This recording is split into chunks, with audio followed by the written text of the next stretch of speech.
जया तंत्र मंत्र केंद्र में मैं आप सबका हार्दिक स्वागत एवं अभिनंदन करता हूं। अभी तक हमने आपको कई प्रकार की शिवलिंग के बारे में जानकारी दी, लेकिन बहुत से लोग ऐसे हैं जो किसी भी प्रकार की शिवलिंग उनमें से प्राप्त नहीं कर सकते। जैसे किसी के पास पारा की शिवलिंग हर किसी को नहीं मिल जाती है। पारा की शिवलिंग बहुत दुर्लभ है, बहुत भाग्य से मिलती है। स्फटिक की शिवलिंग भी बहुत दुर्लभ है, वो भी भाग्य से मिलती है। नर्मदेश्वर शिवलिंग भी दुर्लभ ही मानी जाती है और गुड़ की शिवलिंग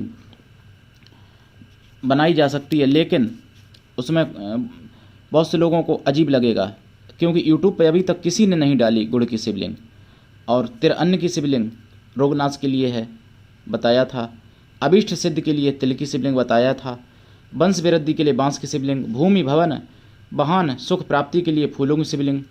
लेकिन पार्थिव शिवलिंग यानी मिट्टी की शिवलिंग बनाई जाती है जो वो सर्व कार्य सिद्ध है।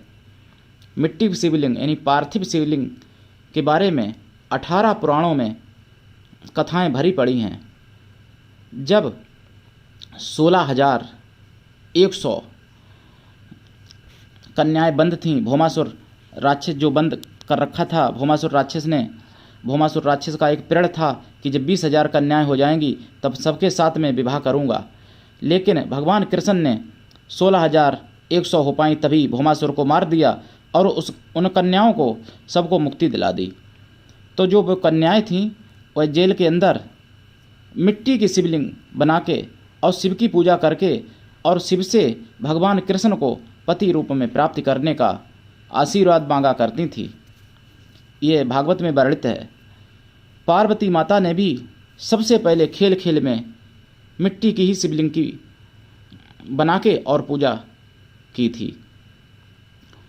और बहुत से ऋषि मुनियों ने भी पार्थिव शिवलिंग का पूजन किया है।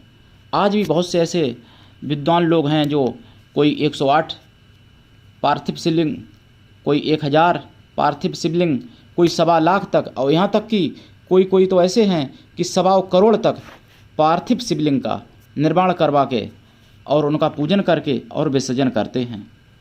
तो पार्थिव शिवलिंग की भी बहुत बड़ी महिमा है। पार्थिव शिवलिंग कहते हैं यानी मिट्टी की शिवलिंग, बहुत अच्छी मिट्टी हो शुद्ध, और उसको गंगा जल से या शुद्ध नदी के जल से या फिर जो मौके पर जल मिल जाए, जैसे कुआं या नल का जल या किसी तालाब का जल, और उससे शिवलिंग की बना के निर्माण करके स्थापना करें और पूजन करें। पूजन करने के पश्चात उस शिवलिंग को विसर्जन कर दिया करें। मिट्टी की शिवलिंग अंगूठा से बड़ी ज़्यादा नहीं बनानी चाहिए, और उस पर रुद्राभिषेक भी लोग करवाते हैं पार्थिव शिवलिंग पर कुछ लोग। तो मिट्टी की शिवलिंग जो है पार्थिव शिवलिंग है, उसकी महिमा भी बहुत बड़ी अपार है। ऐसा नहीं है, पार्थिव शिवलिंग की यदि आप मंत्र के जानकार हैं तो आप उसको प्राण प्रतिष्ठित कर लें, क्योंकि प्राण प्रतिष्ठा करके किसी भी मूर्ति में प्राण डाले जा सकते हैं। ये विद्या ब्राह्मणों के पास या विद्वान संतों के पास होती है। क्योंकि देखिए ब्राह्मणों की महिमा मैं आपको बता दूं 1 मिनट में। जब राम वन को जा रहे थे तो कबंध नामक एक राक्षस मिला, जिसको भगवान राम ने जब मार दिया तो उसने बताया कि एक बार दुर्वासा दीनी मोई सापा, प्रभु पद देखी कटी मेरी पापा। तो भगवान राम ने कहा कि सुनो गंधर्व कहूँ मैं तोई, मोन सोहाय ब्रह्म कुल द्रोही। इंद्र कुलिस शिव शूल विशाला, यम को दंड हरि चक्र कराला। इनके मारे जो नहीं मरई, विप्ररोष पावक सो जरई। ये रामायण में लिखा है, श्री रामचरितमानस में।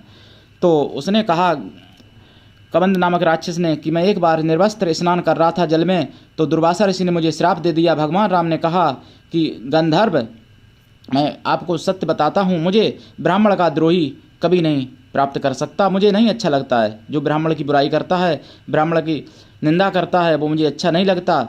जो यम के दंड से यानी यमराज के जो दंड से और इंद्र के वज्र से और भगवान विष्णु के चक्र से और शंकर जी के त्रिशूल से, ब्रह्मा जी के ब्रह्मास्त्र से जो बच जाए, पहले तो इनसे कोई बचता नहीं है, क्यों प्रलंकारी अस्त्र हैं ये। लेकिन बाई चांस शक्ति बल से, तपोबल से इनसे कोई बच जाए तो ब्राह्मण के रोष से, ब्राह्मण की थोड़ी सी गुस्सा से वह जल के नष्ट हो सकता है। यहाँ तक ब्राह्मणों की महिमा कही गई है रामायण में। और ब्राह्मणों से भी बढ़ के फिर संतों की महिमा कही है। भगवान कृष्ण ने कहा है गीता में, नयांस सूर्य न शशि न पाप कहा, जहाँ सूर्य और चंद्र का तेज नहीं पहुँच सकता उससे भी परे मेरा धाम है। लेकिन भगवान कृष्ण गीता में कहते हैं कि नाम साधु दसो विप्रा, जो नाम का साधु है वो 10 ब्राह्मणों के बराबर है। वेश साधु सतो उच्चते, जो वेशधारी है वो 100 ब्राह्मणों के बराबर है। योग साधु मम देहा, जो योगी है वो स्वयं मेरे बराबर है। भगवान कृष्ण कहते हैं योगी च ज्ञानी मम दुर्लभा, जो योगी और ज्ञानी है उसको स्वयं मैं भी ढूंढता हूँ, वो मेरे लिए भी दुर्लभ है। अब सोचिए कि नयांत सूर्य न शशि न पाप कहा, जहाँ अग्नि और सूर्य और चंद्र का तेज नहीं पहुँच सकता उससे भी परे भगवान कृष्ण का धाम है। लेकिन योगी च ज्ञानी मम दुर्लभा, योगी और ज्ञानी है वो भगवान कृष्ण के लिए भी दुर्लभ, उसको भगवान कृष्ण स्वयं ढूंढते हैं। संत की इतनी बड़ी महिमा रामायण में भी कहा गया है कि प्रथम भगति संतन कर संगा, दूसर रति मम कथा प्रसंगा। भगवान राम शिवरी से कहते हैं कि शिवरी, पहली भक्ति जो है मेरी वो संतों का संग है, और दूसरी भक्ति मेरी कथाएं सुनाना है। जो नविदा भक्ति बताई उसमें 2 भक्तियों का भगवान कृष्ण ने, वो भगवान राम ने निरूपण किया है, और भगवान कृष्ण ने भी संतों की महिमा बहुत बड़ी बताई है।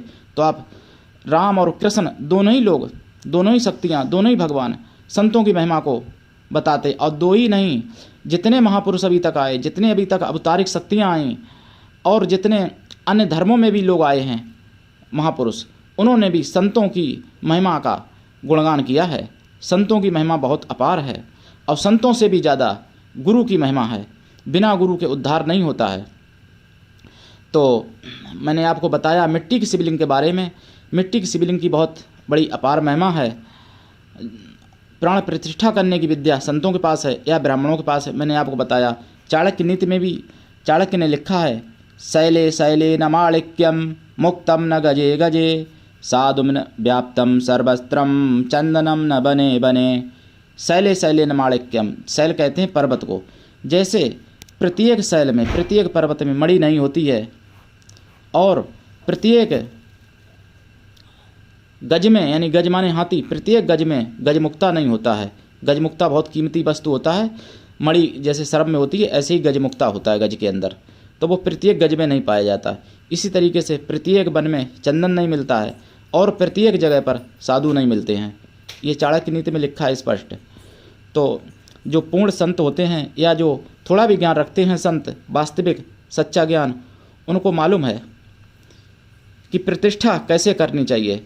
कुछ लोग पढ़ लिख के भी प्रतिष्ठा कर लेते हैं, हालांकि पढ़ाई लिखाई से प्रतिष्ठा करने का भी विधान शास्त्रों में, वेदों में, पुराणों में वर्णित है। अब आपके जीवन के बारे में मैं एक बात और कहना चाहूँगा कि यदि आपके जीवन में किसी भी प्रकार की कोई समस्या है, आपके जीवन में किसी भी प्रकार का अधूरापन है, और किसी भी प्रकार से आप पीड़ित हैं, जैसे भूत बाधा, प्रेत बाधा, शादी विवाह में बाधा, प्रेम बाधा, नौकरी में बाधा, कारोबार में बाधा, दवा का ना लगना, बीमार हमेशा बना रहना, अधिक परिश्रम करने पर भी उतना फल ना प्राप्त हो पाना, इसी प्रकार किसी भी प्रकार की बाधा है तो आप अवश्य संपर्क करें। और आपको किसी भी प्रकार की यदि तंत्र मंत्र से जुड़ी हुई सामग्री चाहिए, जैसे रतन, रुद्राक्ष, काली हल्दी इत्यादि, तो आप अवश्य संपर्क करें। यदि आप हमारे चैनल पर नए हैं तो मेरे चैनल को आप अवश्य सब्सक्राइब कर लें, ताकि मैं कोई भी वीडियो डालूं वह आप तक तुरंत पहुंच जाए। आप विश्व में किसी भी कोने में हैं, या आप किसी भी धर्म से मिलान करते हैं, आप बहन हैं, भाई हैं, हिंदू हैं, सिख हैं, मुस्लिम हैं, ईसाई हैं, कोई भी हैं आप, या अन्य किसी धर्म में हैं, आप किसी भी तंत्र मंत्र से जुड़ी हुई कोई भी सिद्धि साधना के बारे में यदि आपको जानकारी चाहिए, अवश्य संपर्क कर सकते हैं। आप हमारे चैनल को लाइक करें, शेयर करें, कमेंट भी करें। यदि कोई समस्या है, कोई आवश्यकता है, यदि आप देशभक्त हैं या प्रवचन भागवत के इच्छुक हैं, तो भी आप अवश्य फ़ोन कर सकते हैं। मेरा मोबाइल नंबर है 93 05 63 71 73। तो आज के लिए इतना ही। धन्यवाद। जय श्री राम। हर हर महादेव। हमारे चैनल को लाइक शेयर व सब्सक्राइब करें। धन्यवाद। जय श्री राम। बम बम बोल।